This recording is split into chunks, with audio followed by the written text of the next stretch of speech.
Hello, this is Roy Potter again with another segment. This time we're going to talk about the historical Jesus. Now, this is a difficult subject, as you already probably know. And there really isn't an historical Jesus per se, not the one that we're looking for, in history. There are a lot of people that could possibly be that person, but as far as the name Jesus, really, the one that comes closest to mind isn't Josephus. And it's at the fall of the Second Temple. It's a man who's outside prophesying that the temple's going to be destroyed. But that's probably not the person either. And what we need to realize, first of all, is that Jesus is not his name. His real name would have been something else. If it was something like Jesus, which was the Greek rendition of the Hebrew name Yeshua or Yehoshua, then, of course, that's the kind of person we'd be looking for. But I think, from at least the information I've been able to gather, that was probably not his real name, that was more of a messianic name. It was an appellation or a title, if you will. So let's look for the historical Jesus, and we're going to go to Josephus for this. Josephus is the first century historian. He was a Jewish general who had been captured. Actually, he gave himself up to Vespasian, the Roman emperor, who was to become the Roman emperor, and even told Vespasian that he was going to be the Messiah, which is kind of an interesting thing, meaning Vespasian being the Messiah. It was obviously a way to butter up Vespasian so Vespasian wouldn't kill him. But Vespasian recognized that Josephus was very intelligent. He understood the Jewish mindset, and so he used him to write the history. And of course, as I said earlier, the Romans had the history written according to the way they wanted it to appear. So you have to be careful using what's called an historical method to try to discover what's really going on beneath the surface. But as far as the information there, let's just talk about that for a minute. This person, Jesus, who could he have been actually in history? Well, Josephus mentions a number of messiahs of the period, beginning with Judas of Sepphoris, who is a rebel by Roman standards, a hero, of course, to the Hebrews, to the Israelites. Then there's Judas the Galilean, possibly the same person as Judas of Sepphoris, very likely.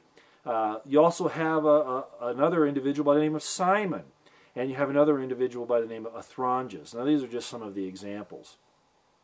What's interesting about that? Do you notice any parallels to New Testament names? Not so much in Athronges, but with Judas, obviously, Simon. Some indications there that some things are very similar. Well, at any rate, these are military leaders. They are helping the people to revolt against Rome, attacking the Roman columns, supply lines, assassinations. As a matter of fact, the Romans call them Sicarii. Sicarii meaning the type of knife that they carried, which was very similar to an Arabian dagger, kind of curved, and they hid it under their clothes, and they conducted assassinations. And even when they fought out in the open, they would use these. So we're talking about the Sicarii. We're talking about the zealots. We're talking about the militants, the terrorists of the day, if you will. Of course, what they were really fighting for was their freedom.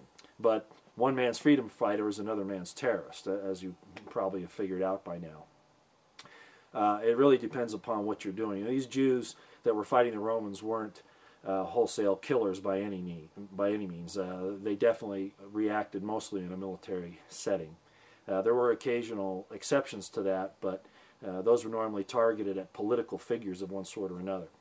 So anyway, we have these three that we've just talked about, and then there's another one, and this is the one that I think is very critical, because the prophet of Lyta fits the Joshua ben Joseph character, persona, prophetic profile that we talked about in the first century intro video just a short time ago. This individual had a number of followers, two in particular, and Josephus calls them deceivers, thieves, those types of names. Thieves, does that ring any bell with New Testament words? You know, Jesus was hung between two thieves.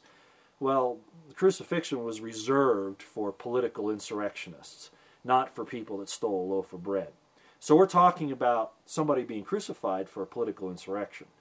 And this prophet of Lyta was talking about taking the people back out to the River Jordan and showing them the ritual implements of Moses.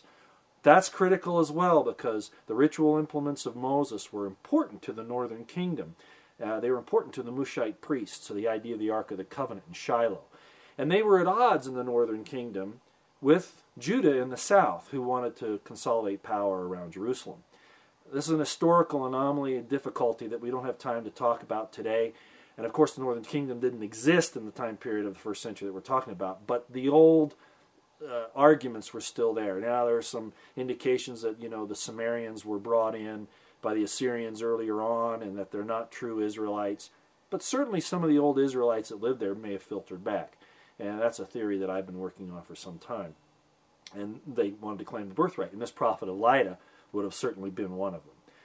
Pilate catches him, crucifies him, between his two main helpers. And because of that, Pilate is called back to Rome, because he caused this scene over something that he probably really didn't need to. Pilate wasn't the kindly gentleman that the Gospels portray him, or that subsequent Christian history has shown. He was a ruthless individual who would murder for small amounts of money. He was not a good man by any means. So we have this prophet of Lyta, and that's kind of where we're going to rest our case for right now, because I don't want to overload too much information on these tapes at this point. But that's something that we'll talk about as time goes on. And just be aware that this little thing that I'm showing you here now, this is Judas. Judas being caught by Kepha, better known as Peter, Simon Peter.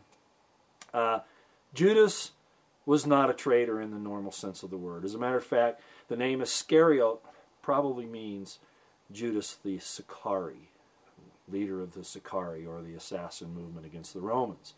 So there are some other indications that, other people have different ideas on that, but I think that that's probably what we're going to find due to the historical nature of all this.